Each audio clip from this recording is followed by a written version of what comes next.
Coming to you from Orange County, California, this is the JuggLife podcast with Max Ada and Chad Wesley Smith.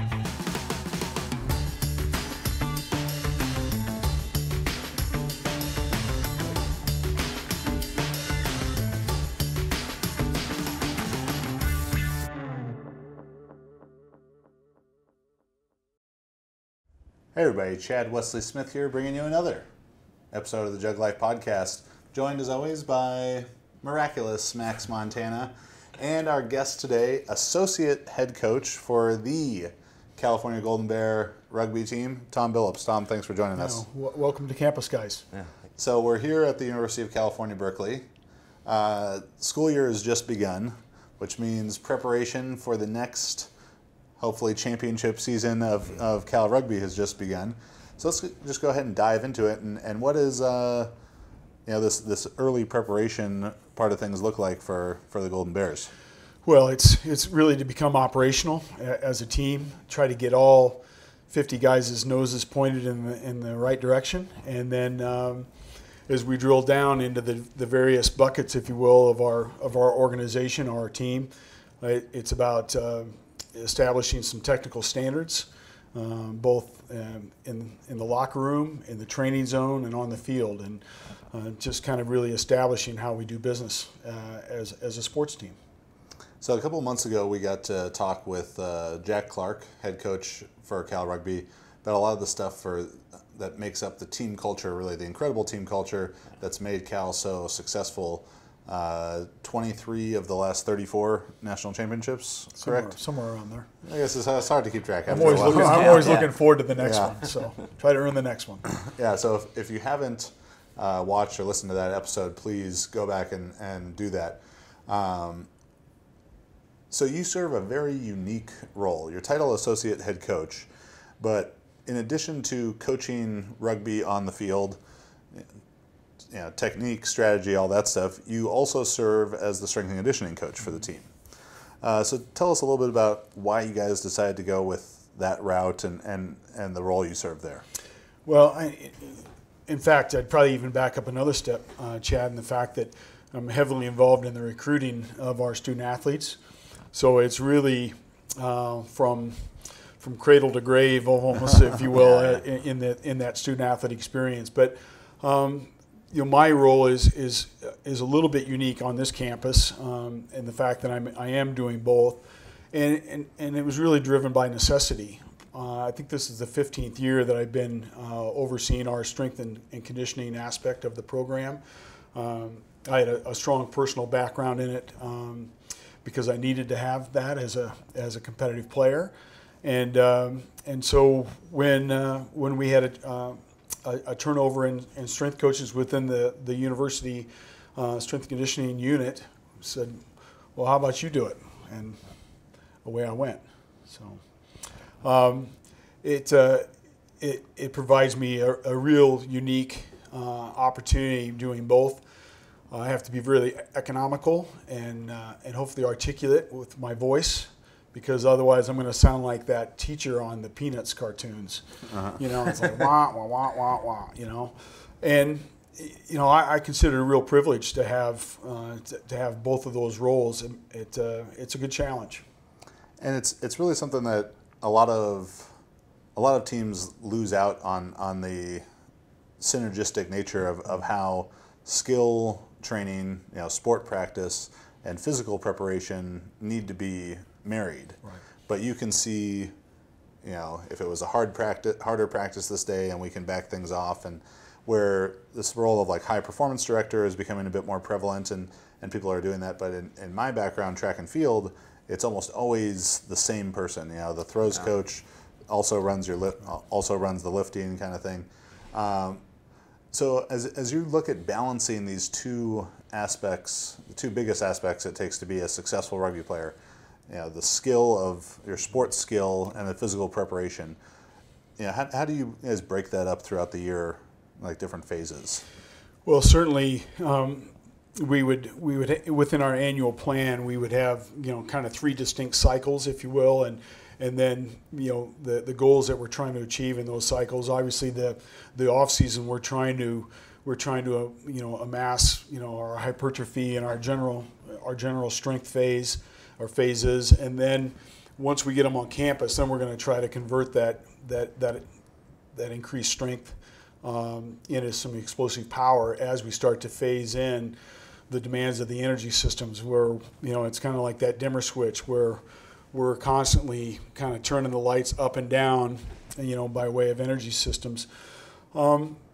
And at the same time, we're folding in skill acquisition, because what we can't forget is that we're training to be rugby players. We're not training to train. And I think that is the goal that I try to constantly keep in the forefront of all of our planning is, what are we trying to get ready to do again? Let's not lose sight of that. And so we try to make stuff as relevant and as realistic as possible. The specificity is really important to us, but we can use a lot of creativity to stress and to challenge our athletes, throughout the year differently. Once we get into the season, well, then the main training stimulus is just the game of rugby itself, and it's not for everybody, and we have to really watch our fatigue levels, and we'll rotate some guys around, and it's a real craft, and I say craft because it's not all sports science. We're dealing with human beings, young adults, and it's not all subjective art where you're kind of going, well, you look about right. It's a mix of all that, and because those are kind of our three distinct seasons. The off season, the preseason or transitional season that we're in now, and then the in season when we're going to try to earn the right to hang another banner. So a lot of really good stuff in there. A lot of things that we could unpack into probably entire full episodes. So the first thing of that I'd like to talk about is, with the idea of specificity in mind and the goal being be the best rugby player possible, not necessarily the fastest sprinter or strongest weightlifter possible. What are either mistakes that you see being made in preparation, or things that you feel you guys do exceptionally well that allows you to put being the best rugby player first? Yeah, it's a great question, and it's a terrific challenge for me. With this age group, they have, all the information that they could ever possibly need, in their hands. So one of the things that I find more and more important now is just trying to help them focus and stay on task, and that might mean, the guy that that's kind of true to human nature. He wants to do what he's best at. So if I'm strong, in the training zone, well, I want to do more of that because I'm good at it. And if I've got a high motor and I can run on top of the ground really well, I want to exploit that. And we want to exploit, all of our players' strengths. But one of the things that I'm always constantly encouraging guys and coaching them on is, well, let's go work on the stuff that you're not as good at. And, if there's 3 points to the triangle, there's kind of a lifestyle component. That's your, how well do you sleep, your nutrition, how well do you recover, all your lifestyle stuff. And then there's the physical prep part, and then there's the skills part of playing the game.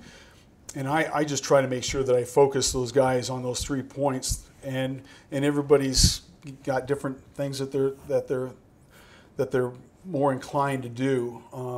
The guy that's the strongest on the team, might need to work on his skills, and the guy that's probably got the best, nose for the game or brain for the game, maybe he needs to be stronger to be more injury resistant. And you kind of go through each guy on the team, and everybody's prescription is going to be a little bit different. Some guy might be really good at his physical prep and might know the game really well, but has a little bit too much fun on Wednesday nights.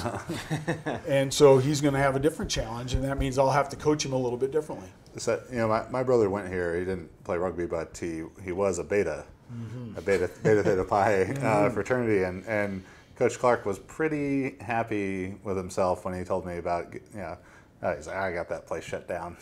Well, I think they shut themselves down by their behavior. But I mean, one of the things that we feel strongly about is that it's hard to be a high performance athlete if you don't live in a high performance environment. And, Yeah. I mean, unfortunately, not maybe just at Cal, but at other university settings, some of the fraternities are pretty toxic. Yeah. And I think there's, at least in like pop culture understanding of rugby culture, is that it's like play the game, get drunk, but yeah. And that's how it is, I'm sure, at a lot of institutions, but not here, not after 137 years of rugby. So. Yeah. And all those championships. So the next piece in there, we talked about striking this balance between skill acquisition and physical preparation. Within the sport of rugby, there has to be a lot of balance between these sort of competing physical skills. Right. So we have a huge aerobic capacity that's needed, as well as speed and power qualities. So from an energetic standpoint, if you can kind of describe for people who might not be familiar, what's going on in a game of 15s or 7s, whatever you'd prefer to talk about. Sure. How much are they running? How far are they running? What do they have to be prepared to do? I think that it might be a little bit confusing to kind of cross between 15s and 7s just because they're so different. So if we stay with the traditional 15-man version of the game that we play in January to May, I think the short answer is that we have to remember that we're an intermittent sprint sport, and then you just tie that in with a bunch of really physical moments. One of the hardest parts about our game is the running. A lot of people think rugby and they think, the contact must be brutal, no pads, etc. And that's really not the case. The most physically demanding part of the game is you just have to keep running and running and running. And then you drill down a level and it's about you got to get off the ground. And the best rugby players treat the ground like it's hot. And they don't spend any time on the ground. They get back up on their feet. They return to play as quickly as possible. And that is exhausting. And therefore, kind of the reputation that the game has as being so tough is really around that aerobic endurance, that intermittent glycolic demand that's like that little voice in your head saying, slow down, just lay here for a second, it'll be okay. And the best guys don't do that. Coach Clark has an analogy that he's used for years, and that's that you never get fit enough to be comfortable in a game of rugby. What you do is you get more done, and you just get comfortable suffering because you're going to suffer.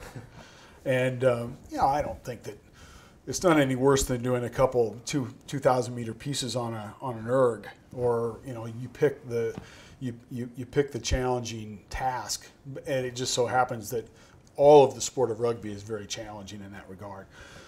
So to those energy systems, I think we're constantly undulating in and out. The speeds vary from obviously standing to walking to a jog to a hard glide. Very seldom are we at absolute full speed, and the distances would vary by position, but because everybody gets to run the ball and everybody has to play defense, and it's the same size field as a soccer field, so it's 100 meters by 70 meters, and you're end to end, side to side. You could cover, anywhere from as many as 3,000 meters to 7,000 meters in a match, and then interspersed with just that overall distance is wrestling and tackling and some really physical moments. So that's like about 2 to 4.5 miles. So in my dealings, sport performance training, I see a lot of coaches that get caught up. They hear that number, and soccer coaches, I dealt with a lot of club soccer players before, and the coaches or the parents be like, well, he runs 7 miles a game. And that is such a small statement that has so much information within it, because he covers 7 miles a game, but he doesn't jog it and he doesn't sprint it. Yeah. So what are some of your methods for developing these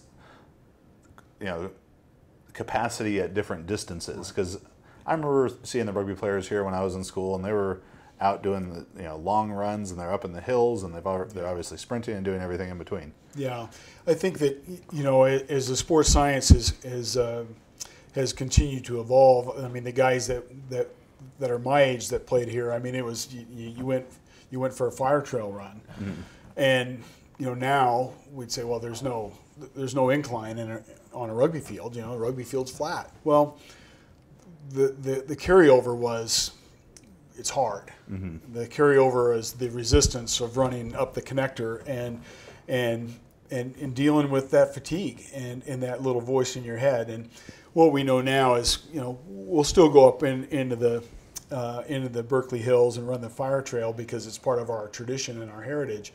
But what we're doing now is a lot of tempo runs, is just a lot of intermittent sprinting at varying distances and intensities based on where we are in our annual plan. 1 minute runs with a 3 minute recovery. And then there's distances that I provide the different positional groups that they try to hit. And that would be just a couple of examples of how we try to tap into those energy systems. And then we introduce the ball and everything changes because now I have to make decisions in the moment. And I mean, the halfbacks, if you will, the guys that wear number 9 and number 10 on their backs, they're going to touch the ball 80 to 90 times a game. And they're going to have to make a lot of decisions. And those guys are also the guys that are going to really be running a lot because they got to go to where the ball is. So ways to kind of tap into those energy systems, what's the tough part of the game? And then when we introduce the ball, everything materially changes because now it's not just about running and getting off the ground. I've got to get my eyes up and get my brain, my computer functioning so I can not only react and act, but I also have to be able to communicate. And it's fascinating. As far as like technology and stuff in tracking things like running volume and those kind of things, do you implement anything that is not necessarily proprietary to you, but do you implement any kind of technologies that you find are worthwhile? It's a good question, Max, because we're strong believers in that our sport should drive the technology, that the technology shouldn't drive the sport. Others would say that you've got any data that you collect, it should be actionable. Is kind of another way of saying it. So what I typically do is knowing that we're a very small shop. It's like, okay, well, who's gonna run that? Oh, me. I'll use some GPS to kind of spot check my work and to make sure that the training sessions are valid and are stressing the guys in the ways that the game will. But I'll do it infrequently. We won't. We've got Catapult here, as you guys probably know, but it's like, well, okay, well, who's gonna not only capture that data, but then who's gonna sift through it and then make an action plan based on it. So, but I'll use it occasionally, sporadically, just because there is a lot of information for rugby union by way of different matrix. It's interesting in football now, where teams are in a very proprietorial way are making their own matrix and their own architecture of what's important and what are we going to put a premium on. They don't share any of that.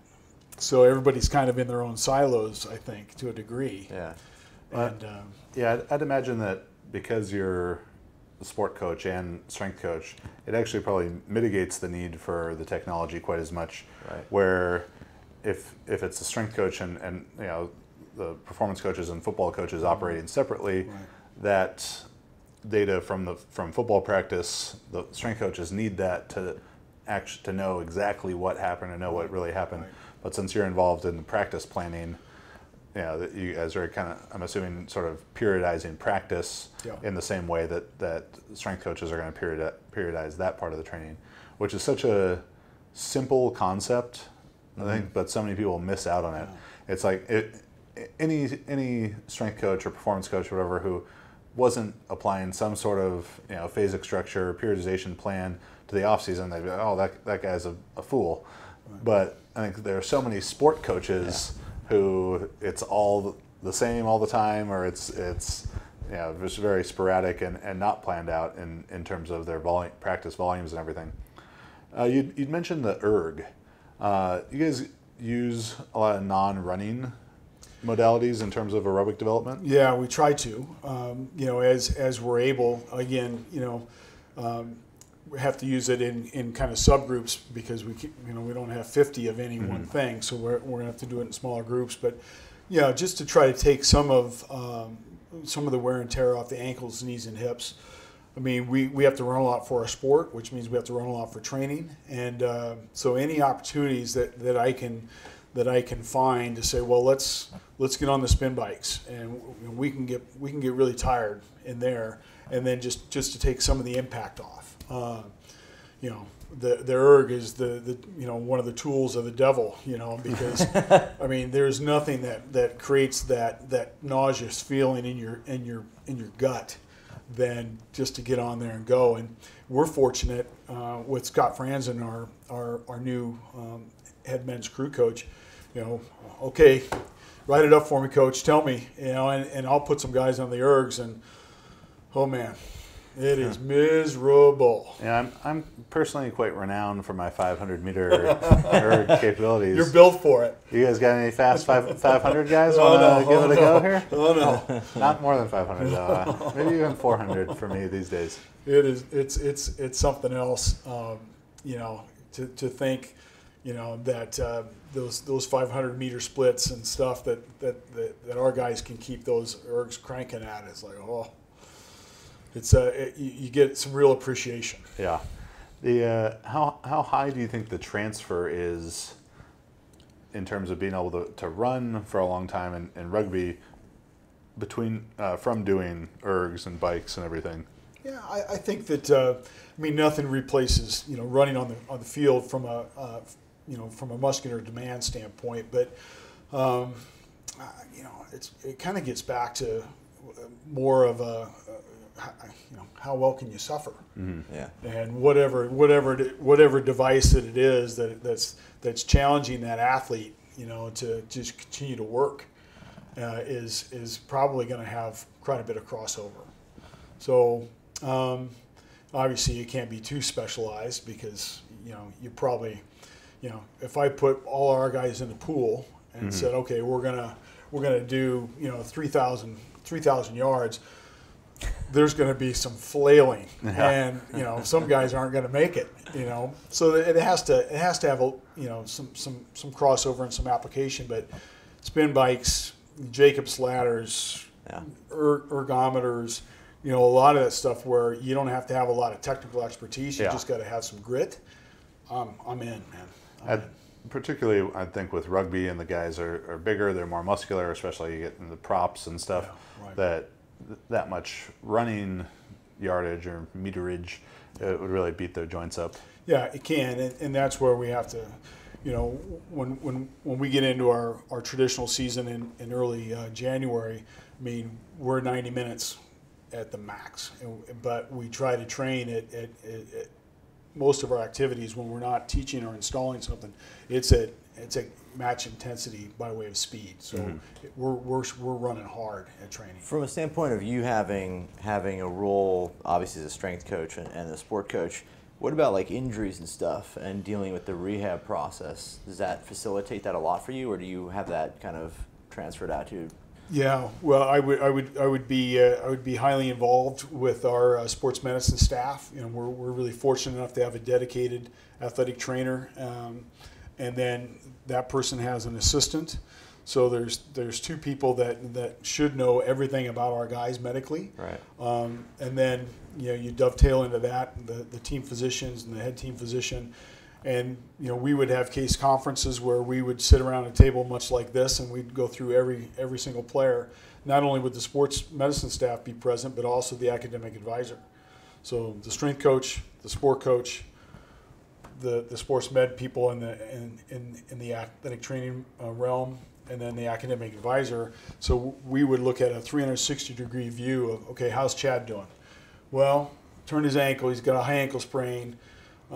He's struggling in that business administrative class, you know. And okay, well, let's see. You know, Part of this actually sounds pretty accurate to my Back a lot of memories here. So the academic advisor was never pleased with me. I did sprain my ankle. It was at a sorority invite, and I was dancing like Michael Jackson. It was. Is there any video evidence of said incident? Thankfully, it was before the days of really good cell phone cameras. But so the last piece I want to talk about is when you talked about that they're people, and Cal Rugby has this phenomenal team culture. So how does that team culture and everything influence what you guys do in the weight room? From an accountability standpoint, but just run with that. I think that at the 30,000 foot level, what we're really doing, even though we've helped produce more national team players and professional players than maybe all the other universities combined to date, what we're really doing is we're using rugby as a vehicle to teach life lessons. And when we get into the day-to-day operations of things, and how does that influence even tomorrow morning's strength session? It's about trust and respect and accountability. So in our case, the guys are, they're given the warm-up, and then I watch them do it. And I coach them up so I don't let them flounder, but I'm not barking it out at them. And you're in charge of you. You're in charge of getting yourself ready to train. Now I'm going to give you the framework, which is going to hopefully put you in a position to be successful, but I'm not going to hold your hand and have you, count out loud for me. I want you to get ready. And then that holds true in the strength development stuff that we do. I mean, they're going to log their results. And if they didn't save their work, well, that's like turning in a midterm without your name on it, isn't it? And isn't that the lesson that we're trying to teach? Is you got to be accountable, to your teammates, and that means you got to focus and you got to pay attention. And I'll throw in as much coaching as I can around that, but I mean that's kind of what it's really about, and that's how it manifests on a day-to-day basis. Is I'm not gonna motivate you. You have to bring your own motivation. But if I can inspire you to put another 10 kilos on the bar and then successfully execute those reps, well, okay, now we're cooking. And we make those kind of distinctions in just kind of how we do business. Talking about putting another 10 kilos on the bar, do you have any rugby players in mind who are really standout weight room guys? Because our people love hearing about that. Yeah, I mean, we've got... the guys that come from a traditional American football background, that have been in a high school weight room, those guys, their training age is far beyond a lot of our international student athletes who, they might be more well versed at the game, but they're kind of awkward in the training zone. What are those shoes? Oh, lifting shoes. What are the, they don't know any of that stuff. And it's just different life experiences up to this point. So we try to converge those two. So we'll have some guys that they've never done a power clean before. They don't know what a hook grip is, alongside some high school, some accomplished high school football players, maybe from De La Salle. Yeah. And those guys are learning from each other, kind of simultaneously. I mean, we've got a boy.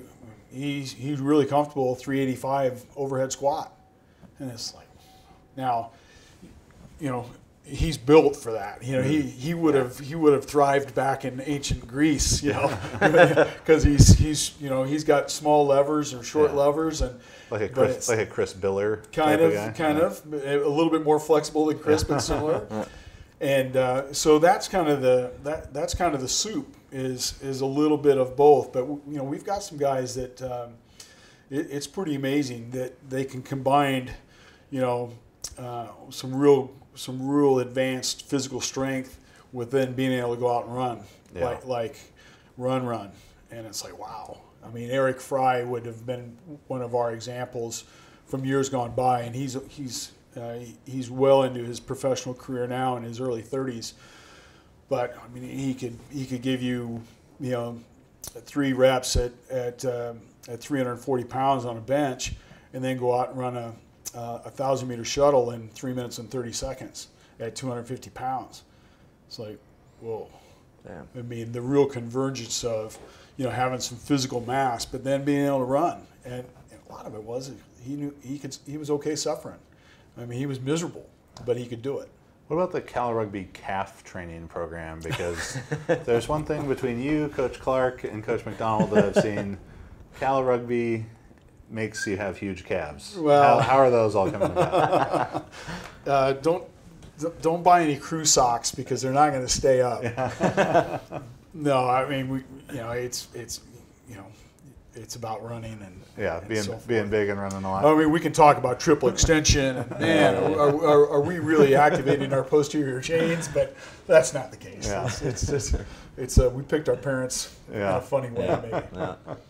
Well, great. I think a lot of good information in there for people, regardless of the sport that they work with, that they can take some of those concepts and go with them. So we're excited for the Cal Rugby season. I've never been to a Cal Rugby game. It's one of my great regrets as a student here that I never did because we were always in track stuff. But I'm going to be back sometime between January and May at a game for sure. Well, so Coach Billups. Yeah, we'll look forward to having you. Thank you so much. As we say around here, go Bears. Yeah.